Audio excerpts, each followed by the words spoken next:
The Trump campaign has brought back Corey Lewandowski to advise the campaign's senior leadership team. Now, he previously served as the Trump 2016 campaign manager. Chris Bedford back with us once again. So why the shakeup? Why are we bringing Lewandowski back onto this team?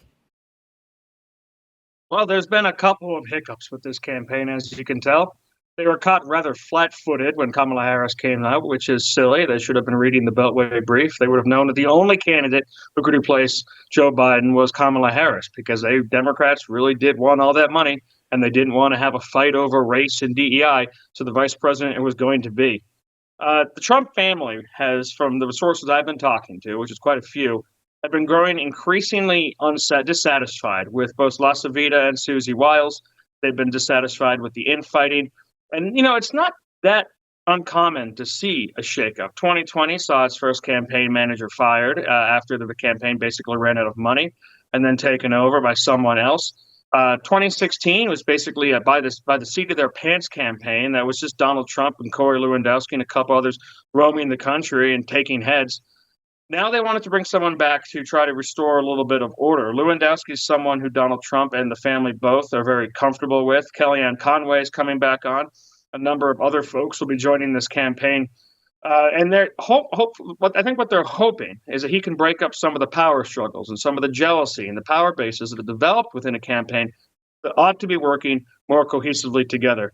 Now, one of Lewandowski's first moves, I've learned on my drive out to this distant hunting lodge, has been to get some of that old gang back together. He's been making phone calls to people who were with him in 2016, people who are trusted by both Donald Trump and him, to come in and not just advise, but to be chairman and to kind of shake up this campaign and get it ready for November.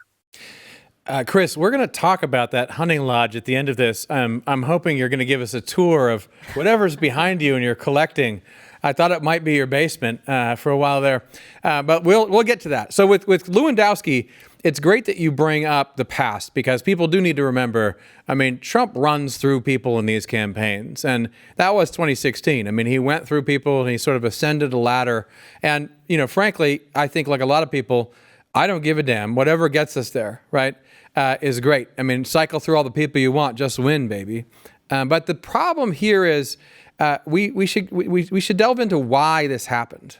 Why is this change being made? Well, the rumors that I've heard and the inside stories that I've heard is that the campaign is a bit of a jumbled mess. There are a lot of different power bases who are trying to overshadow each other. Politics is fighting with comms. Comms is fighting with politics. People are sniping each other in the press.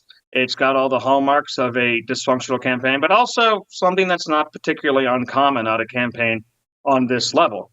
You're going to have people who are jealously guarding their power. They are looking toward winning. Then they're looking toward the potential role in the future of the Republican Party or the Democratic Party on the other side, what roles they could potentially have in this administration, when really their eyes should be on the ball. Now, LaSavita and Susie Wiles, they really brought the promise of order to this campaign. It was going to be professionally run, and these people are both veterans. They really do know how to do this traditionally. But their big selling point, that it would be smooth and professionally run, hasn't borne out. Well, there's no consultant on the planet who's going to be able to tell a 78-year-old billionaire what to do, or make him stop tweeting, or make him do rallies he might not want to do, or not do rallies he might want to do. There are things that they can be counted on. Now, part of the fear of the 2020 experience is that running out of money. And because of that, the campaign chose to not really delve into the organizational ground game, for example, to outsource a lot of their advertising to super PACs right now. Now, the problem with that, of course, is that you can't coordinate with them legally. So it doesn't give the campaign the kind of knowledge that it should have and the ability to hit where it wants to hit.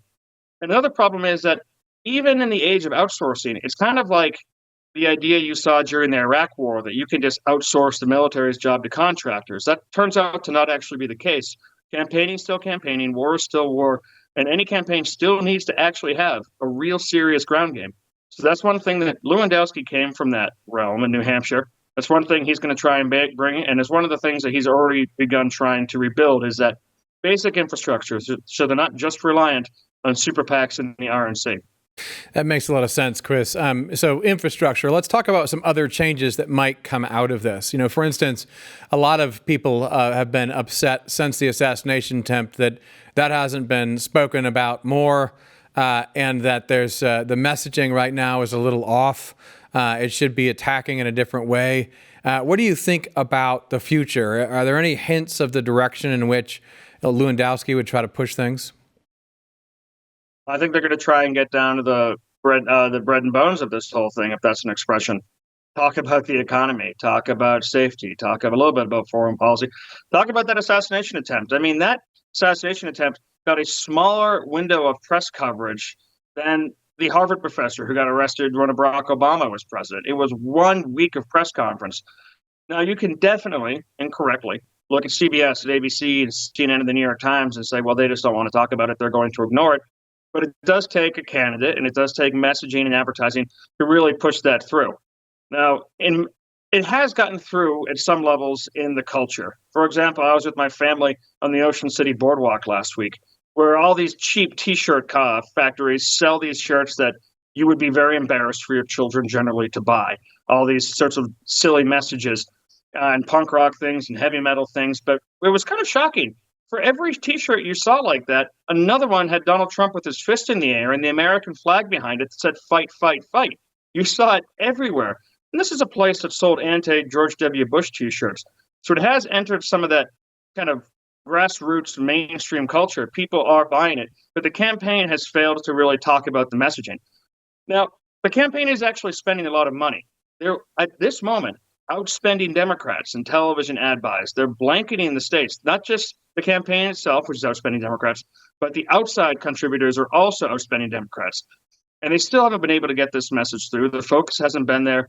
And in the fall, Democrats have hundreds of millions of dollars already sent, already paid for these advertisements. They're going to blanket the airwaves.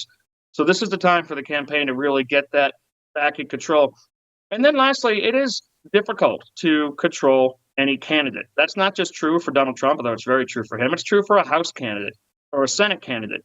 And you always have to be concerned about their headspace. And I was talking to a veteran Republican conservative campaign consultant on the way out here, pointing out it should not be overlooked the impact that it has, the potential post-traumatic stress disorder it has to be shot in the head at a rally surrounded by all these people. I remember watching live when we covered at the Republican National Convention, courage and the fear that might have crossed him. He didn't show any.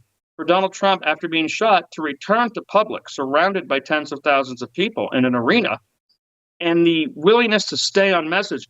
All of these things can be shaken. We have to remember, Trump is not a machine. If your father or your uncle or your friend got shot in the head and was acting completely normal right after that, you would think something was off. So there may be a little bit of that at play as well. Now, to borrow a line from your newsletter yesterday, we're not in Kansas anymore. So, Bedford, your final word today is, where are you right now? My favorite place in the world is rural Maryland, where you can do hunting and fishing. And hopefully we'll do a little bit of both once hunting season opens up here. But I drove 2 hours outside of D.C. to meet with a group of House conservatives and their staff to kind of talk about what's going on in the news cycle and try to learn as much as I can about that. So I'm coming to you via Elon Musk's Starlink from the middle of the marshes.